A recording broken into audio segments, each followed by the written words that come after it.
E aí pessoal, aqui é o Gustavo da Chorus Consultoria e Comunicação Científica e hoje eu vou gravar o primeiro vídeo da Chorus que vai ser sobre um tema que é muito frequente em conversas que eu tenho com várias pessoas diferentes, da família, amigos, enfim, inclusive com clientes. Esse tema é falar sobre agricultura, sobre transgênico, convencional, orgânico, enfim, vários temas que giram em torno de agricultura. E para a gente falar sobre isso é legal a gente voltar um pouco no tempo e olhar para a história da agricultura que se assemelha muito à história da humanidade, que é muito próxima, né? As duas andam muito juntas. Então, vamos relembrar um pouquinho. Há 10 mil anos, a gente começou a fazer um processo de migração de comportamento humano, que deu origem a uma revolução, que os historiadores dizem que é uma das revoluções mais importantes que já aconteceu na história, que é chamada de Revolução do Neolítico, ou Revolução Agrícola, primeira Revolução Agrícola, na verdade. O que aconteceu? Naquela época, antes de 10 mil anos atrás, a gente tinha um comportamento de caçador-coletor, ou de nômade, em que a gente não se estabelecia exatamente em povoados, não ficava fixo em um lugar só. E a partir de 10 mil anos atrás, a gente começou a mudar esse comportamento. Então a gente começou a se estabelecer em assentamentos e com isso passou a fazer sentido a gente domesticar plantas e animais. Então o que começou a acontecer? O homem identificou alguns seres vivos que eram de interesse dele, por exemplo, para alimentação, para geração de fibra, para fazer roupa, e ele começou a trazer isso mais próximo dele. Então começou a pegar algumas plantas e animais e fazer esse processo de domesticação. Só que ele começou a observar que ele conseguia obter certas características à medida que ele ia fazendo certos tipos de cruzamento entre esses organismos. Então, digamos que na época eu pegasse um determinado vegetal e cruzasse ele com ele mesmo, e isso ia dar a origem às gerações que viriam desse cruzamento desses pais, desses organismos parentais que a gente chama. E quando isso acontecia, às vezes nascia algum descendente que tinha uma característica um pouco mais diferente e que talvez fosse do interesse do homem. Então, vamos pegar, por exemplo, o milho. O milho ele começou sendo uma espigueta desse tamanho, muito pequena, com grãos muito duros e difíceis de você conseguir converter, muito mais difícil do que hoje, de você conseguir converter em algum produto para alimentação. Na verdade, esse ancestral do milho é chamado de teozinto, era o teozinto naquela época. E daí ele começou a cruzar esse teozinto e chegou em descendentes que começaram a apresentar, por exemplo, espigas um pouco maiores, um maior número de grãos que eram mais moles e com isso permitiam um melhor acesso aos componentes nutricionais desse milho, desses grãos. E daí ele foi vendo, poxa, então se eu cruzar esses indivíduos que estão nascendo e que têm essas características agronômicas que são do meu interesse, eu vou cada vez mais potencializar essa característica. Ele foi percebendo que ao longo do tempo, com esse cruzamento convencional entre, por exemplo, uma planta pai e uma planta mãe, entre os animais que ele tinha interesse, isso aconteceu com o cachorro, por exemplo, ele passava a ter características que eram positivas para ele. Então, beleza, nessa época começou esse processo de conversão do homem de ser nômade para ser sedentário e essa grande revolução da agricultura em que ele passou a domesticar os animais e conhecer essas técnicas de cruzamento convencional para melhores características. E agora a gente vai dar um salto para a segunda revolução agrícola, que aconteceu principalmente na Inglaterra, principalmente os séculos 17 e 19, em que por conta de algumas novas técnicas de cultivo, a produtividade de certas culturas aumentou bastante, sem precedentes, ou seja, na humanidade nunca tinha se obtido uma produtividade, a capacidade de produzir uma certa quantidade de alimentos, por exemplo, por área, tão grande quanto naquele momento. Daí depois a gente tem a terceira revolução agrícola, que é também conhecida como Revolução Verde, que foi o quê? Foi o domínio de técnicas um pouco mais aprimoradas, na verdade uma combinação de várias técnicas, que daí sim existia um incremento, na verdade nem foi incremental, foi um salto de produtividade muito grande, por volta da década de 1950 e principalmente anos 60, em que daí realmente, para alguns tipos de cultura, a gente teve um aumento absurdo da produtividade e isso beneficiou muitos países, principalmente os países em desenvolvimento. E tem uma pessoa que foi muito importante nesse processo, que é um homem chamado Norman Borlaug, e esse Norman Borlaug ele é conhecido como o pai da revolução, dessa Revolução Verde, porque ele contribuiu junto com várias outras pessoas, mas atribui-se a ele o principal papel de ter contribuído com conhecimentos que ajudaram nesse processo de aumento de produtividade muito alto. Ele até tem um prêmio hoje em dia que é chamado o Borlaug Award, que é dado a pessoas que fizeram contribuições significativas para essa área da ciência, essa área do conhecimento humano. E ele inclusive recebeu o Prêmio Nobel em 1970 por esses avanços, e é dito que ele ajudou a salvar 1 bilhão de pessoas com esse aumento de produtividade que os conhecimentos dele trouxeram para a área da agricultura. Então, realmente um marco nesse processo de melhoria de produtividade agrícola. E agora, a gente chega alguns anos depois, algumas décadas depois, acontecem alguns eventos que foram daí também muito importantes para a gente aumentar ainda mais a produtividade agrícola. E várias outras áreas também evoluíram, claro, caminharam junto com a agricultura nesse processo. Por conta da gente passar a entender melhor, ter mais conhecimento com relação aos aspectos moleculares e genéticos que permeiam, que estão por trás do que acontece com seres vivos. Então, entender o que é o código genético, a linguagem que é escrita no DNA, né, que é a molécula que contém dentro dela esse código, por a gente dominar formas de conseguir fazer alterações e manipulações nesse código, pegando um gene, por exemplo, de organismo e colocando em outro organismo, a gente conseguiu acelerar um processo que talvez poderia acontecer através do cruzamento convencional, aquele cruzamento que a gente falou que teve uma importância muito grande lá na primeira revolução agrícola, em que você pega, por exemplo, uma planta mãe, uma planta pai, cruza e dá um descendente. Então, ao invés de ter que gastar bastante tempo e meio que por tentativa e erro gerar os descendentes que vão ter uma certa característica de interesse, você pode ir direto num gene, ou seja, um pedaço do código genético, do DNA, que confere aquela característica de interesse e introduzir essa característica em um organismo que você quer que expresse, que tenha essa característica nele. Então, isso para a agricultura foi principalmente elaborado ou estudado para gerar, a princípio, organismos que eram tolerantes a herbicidas e resistentes a inseto. Isso porque plantas daninhas e insetos que são pragas de culturas agrícolas são dois dos principais desafios que um agricultor tem na hora de pensar numa safra, na hora de plantar o seu milho, a soja, o algodão, enfim, ou qualquer cultura. Ele tem que realmente considerar como que ele vai fazer um manejo integrado de pragas. Né? E isso envolve tanto pragas de planta, né, plantas daninhas, quanto insetos e inclusive outros tipos de organismo também, que não só plantas e insetos. Então, com isso, esses genes que conferiam essas características de tolerância a herbicida ou de resistência a inseto passaram a ser introduzidos ou introgredidos, que é um outro termo, em determinadas culturas de interesse agronômico, né, e que tem bastante impacto no mundo hoje. E a gente tem vários exemplos de como esses novos organismos que foram gerados através dessas tecnologias foram benéficos para a humanidade. E daí, só voltando um pouco no aspecto dessas tecnologias, isso está num contexto que a gente chama de tecnologia do DNA recombinante, que foi todo o entendimento justamente de como eu trabalho com o DNA, como eu trabalho com genes, de forma a recombiná-los, ou seja, pego um gene de um lugar, coloco em outro, faço modificações para justamente conseguir obter determinadas características em certos organismos. E a tecnologia do DNA recombinante está bastante relacionada com a biotecnologia, que eu não sei se vocês sabem, mas na verdade ela não é uma coisa de agora. A biotecnologia ela surgiu lá atrás, quando o homem começou a justamente fazer uso de organismos vivos para benefício próprio. Então, por exemplo, quando a gente começou a fazer vinho, quando a gente começou a fazer pão, a gente já se usava de ferramentas biotecnológicas. Só que, claro, elas eram muito arcaicas, muito rudimentares, antigas, mas aquilo já era um uso tecnológico de um organismo vivo para a gente conseguir ter benefícios.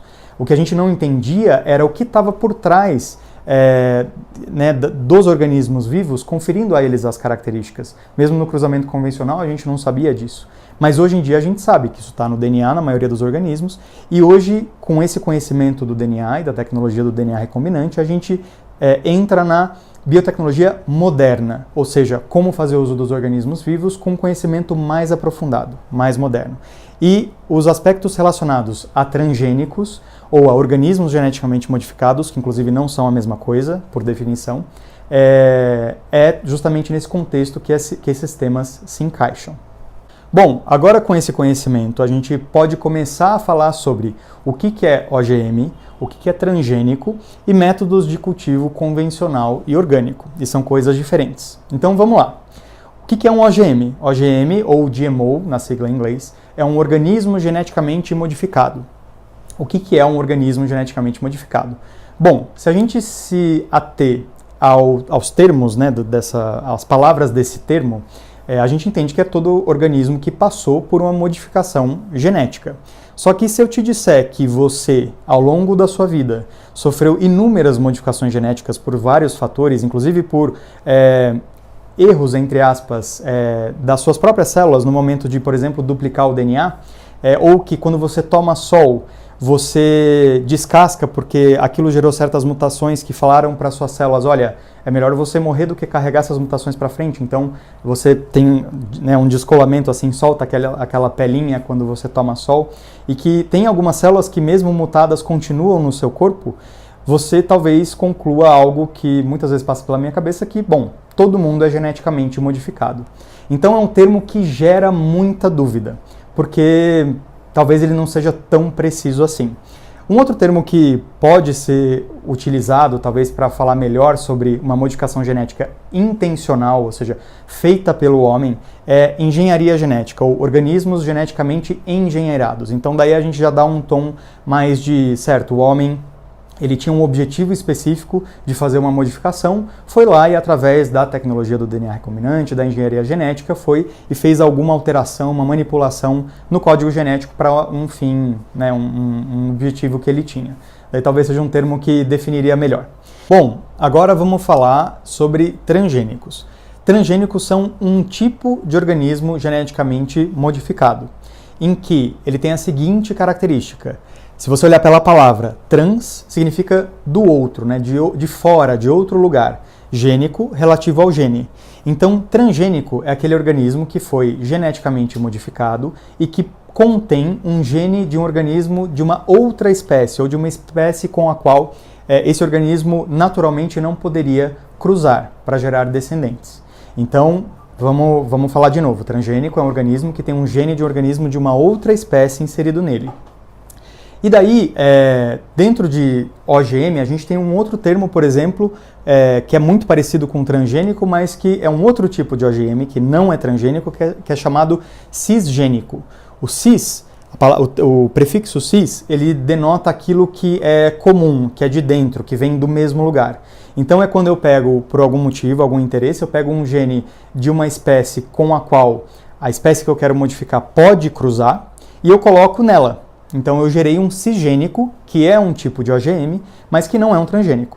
E daí existem outros tipos de organismo geneticamente modificado. Por exemplo, você pode usar radiação para fazer modificação genética. Isso foi usado ao longo da agricultura para gerar certos transformantes, que a gente fala que são aquelas plantas que tinham modificações genéticas para melhorar algumas características. E outros tipos vários que hoje não vale. Mas então está aí a definição de transgênico. E transgênico a definição, ou quando a gente chama alguma coisa de transgênico, isso está num determinado grupo de tipos de organismo. E falar que orgânico e convencional está no mesmo grupo não é a melhor coisa. Por quê? Quando a gente fala de orgânico e convencional, a gente está falando de métodos de cultivo. Então, como que eu vou cultivar uma determinada planta, que poderia ser transgênico ou não? O que acontece é o seguinte. Quando a gente fala de orgânico, existem certos pré-requisitos que uma planta precisa ter, né? E ali um produto na prateleira que veio de um cultivo orgânico precisa ter para poder ter o selo de orgânico, que até varia um pouco de país para país, mas que sem esses pré-requisitos a gente não poderia chamar isso de orgânico. E o fato é que um dos pré-requisitos é que ele não seja um transgênico. Então, apesar da gente estar falando de um método de cultivo, dentro do conceito de orgânico também está o pré-requisito de não ser transgênico. Por mais que você poderia usar todas as outras características do método de cultivo orgânico para uma planta transgênica, você não pode rotular isso ou dizer que ela é orgânica justamente porque ela é transgênica. E daí tem outras características relacionadas a ser orgânico, que inclusive variam de país para país, mas existem regulamentações ou normas que determinam se aquilo vai ser considerado orgânico ou não. Mas uma delas, por exemplo, é você não poder fazer uso de agroquímicos sintéticos ou produtos para defender o cultivo que são sintéticos. Agora, você pode usar agrotóxicos naturais. Então, existe aí também uma outra dúvida que fica muito na cabeça das pessoas, elas acreditam comumente que um produto orgânico ou um cultivo orgânico não faz uso nenhum de substâncias químicas, por exemplo. E daí, falar que não faz uso de substância química, então, por exemplo, eu não poderia colocar água na minha... Água que é uma substância química, eu não posso colocar na minha cultura? Então é uma questão também de semântica, né, de significado, ou seja, não é que não vai substância química, tudo que é matéria, a gente diz que é químico, né, que tem alguma composição química. O que você não pode usar num cultivo orgânico é um defensivo agrícola sintético. Então, por exemplo, existem alguns tipos de método de aplicação de defensivo agrícola que são através de pulverização, né? Tipo, é como se fosse um spray que você coloca sobre a cultura. E que no cultivo orgânico você pode utilizar, por exemplo, são formulações que tem aquela bactéria Bt, que também tem alguns genes que estão dentro de plantas transgênicas, chamadas plantas Bt, como o milho Bt, por exemplo, que confere resistência a inseto. Então, essa bactéria, ela produz um tipo de proteína específico, que é uma molécula biológica, em forma de cristal, que é naturalmente inseticida. Isso foi descoberto há muitos anos, na verdade, os primeiros relatos são de mais de 100 anos atrás, e em que foi visto que essas bactérias tinham propriedades inseticidas, né? Produziam essas proteínas que são naturalmente inseticidas. E daí, há muitas décadas, se usa esses pulverizados, né, essas formulações que estão jogadas sobre a cultura, que contém essas bactérias, que produzem essas proteínas. Então isso pode ser usado no cultivo orgânico, porque isso é visto como algo natural, que não foi sintetizado. O que aconteceu com, por exemplo, o interesse de proteger uma cultura do ataque de uma praga de inseto na biotecnologia, no contexto de biotecnologia? Ao invés de você fazer um spray dessas bactérias, né, sobre a cultura, foi pego o gene, um gene que produz essa proteína, né, que tem a informação genética, o código genético para levar à produção dessa proteína inseticida, e esse gene foi colocado dentro de uma planta, por exemplo, no caso do milho. E daí esta planta passou a produzir essa proteína inseticida. Então, ao invés de estar na bactéria, e você precisar jogar essa bactéria por cima, esse gene foi colocado dentro da planta e agora esta planta produz essa proteína que é tóxica para um grupo muito específico de insetos. São algumas proteínas diferentes, elas têm diferentes espectros de ação, assim, né? Então, certos grupos de inseto, quando expostos a uma proteína, isso é tóxico para eles, uma outra proteína vai ter, talvez, toxicidade para um outro grupo. Então, isso, com a biotecnologia, a gente conseguiu fazer esse melhoramento mais preciso de você pegar o gene e colocar na planta. Então, ela passa a ser inseticida autonomamente, né, por conta própria. Bom, e o que é o cultivo convencional? Ele é um método de cultivo em que você pode, entre várias outras características, mas só para diferenciar bem do orgânico, em que você pode fazer uso de defensivos agrícolas sintéticos. Então, existem vários tipos de defensivo agrícola, tem aqueles tidos como sendo orgânicos ou naturais, e tem os sintéticos, né, que foram sintetizados por algum processo químico, por exemplo. Então, no cultivo orgânico, esses defensivos agrícolas sintéticos, eles não podem ser usados. E no cultivo convencional, você pode fazer uso deles. Uma outra desmistificação que é interessante fazer é que acredita-se que os defensivos agrícolas orgânicos ou os agrotóxicos orgânicos são sempre menos nocivos para o meio ambiente ou para o ser humano, por exemplo. Isso não necessariamente é verdade. Então, existem alguns tipos de defensivos agrícolas que são sintéticos e que são menos tóxicos para o meio ambiente ou para a saúde humana, por exemplo. Então, não necessariamente porque você está usando um defensivo natural, orgânico, significa que aquilo não vai fazer mal para você. E além disso, é importante deixar claro que não é porque é orgânico que é mais nutritivo e que não deve, por exemplo, ser lavado. Às vezes as pessoas associam aquela digamos, aquele tomate orgânico que você compra na feira, compra no supermercado, como sendo mais nutritivo ou como sendo ou que ele é mais limpo, que você não precisa lavar.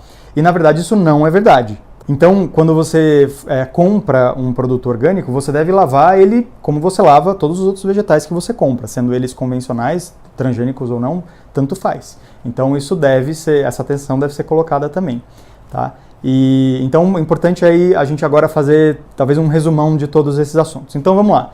Primeiro ponto. A agricultura é uma coisa bastante antiga, tem pelo menos 10 mil anos, até talvez alguns digam um pouco mais, que está na humanidade, que é uma prática da humanidade. Segundo, a biotecnologia também é muito antiga. Ela começou quando a gente começou a fazer pão, começou a fazer vinho e que a gente se utilizava de organismos vivos para nossos benefícios, né? Então, por exemplo, gerar esses tipos de alimento. Terceiro ponto, OGM e transgênicos não são a mesma coisa. Um OGM é um organismo geneticamente modificado. E dentro de OGM existe um tipo de OGM que é o transgênico, que é aquele organismo que recebeu um gene de uma outra espécie, de uma espécie com a qual ele naturalmente não cruzaria para gerar descendentes.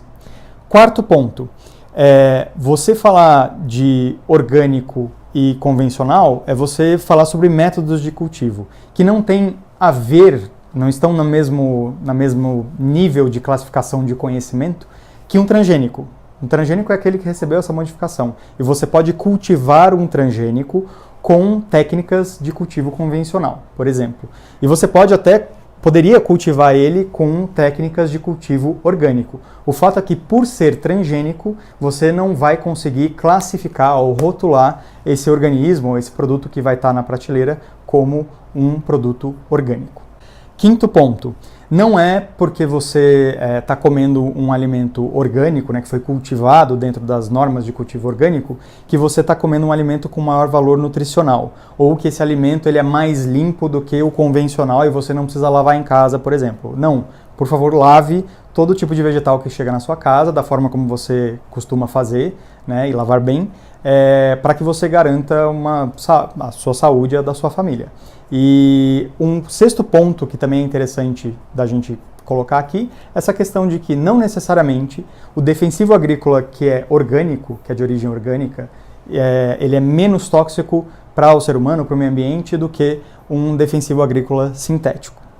E agora, para finalizar, eu gostaria de dar um exemplo que pode ser bem interessante, talvez você não saiba, mas você provavelmente já ouviu, conhece alguém que é diabético, talvez na sua família, talvez amigos, e essa pessoa ela pode fazer uso ou não da insulina para ajudar a controlar a glicemia, ou seja, o nível de açúcar no sangue. E eu não sei se você sabe, mas essa insulina que milhões de pessoas no mundo usam hoje, ela é feita por meio de técnicas de transgenia. Então foi pego o gene humano da insulina, esse gene foi colocado numa bactéria que produz isso em larga escala e isso gera qualidade de vida para milhões de pessoas. Então essa bactéria, por ter recebido um gene humano, ela é um organismo transgênico. Portanto, a insulina que milhões de pessoas injetam para controlar a glicemia, ela foi feita através de transgenia. Então, com isso, o que é uma coisa que é muito importante? Que a gente vá atrás de informações confiáveis.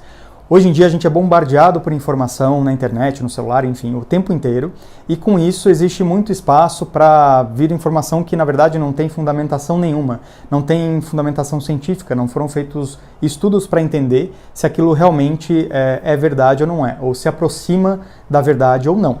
Então, o que eu aconselho? Que você realmente se informe através de canais que são idôneos, que são sérios e que conhecidamente passam boas informações fundamentadas em ciência antes de você formar uma opinião. Muitas vezes a gente toma decisões, por exemplo, como não vacinar o filho, porque a gente acha que isso vai dar autismo, que é uma falácia, uma mentira. Isso nunca foi comprovado seriamente. Inclusive, quando isso surgiu na época, isso foi aceito durante um tempo, mas depois foi visto que essa publicação científica que afirmava isso era totalmente errada. Então isso foi completamente descreditado e não é tido como verdade hoje em dia. Portanto, informe-se e conte comigo para poder te ajudar a ter mais informações científicas de qualidade. Até a próxima!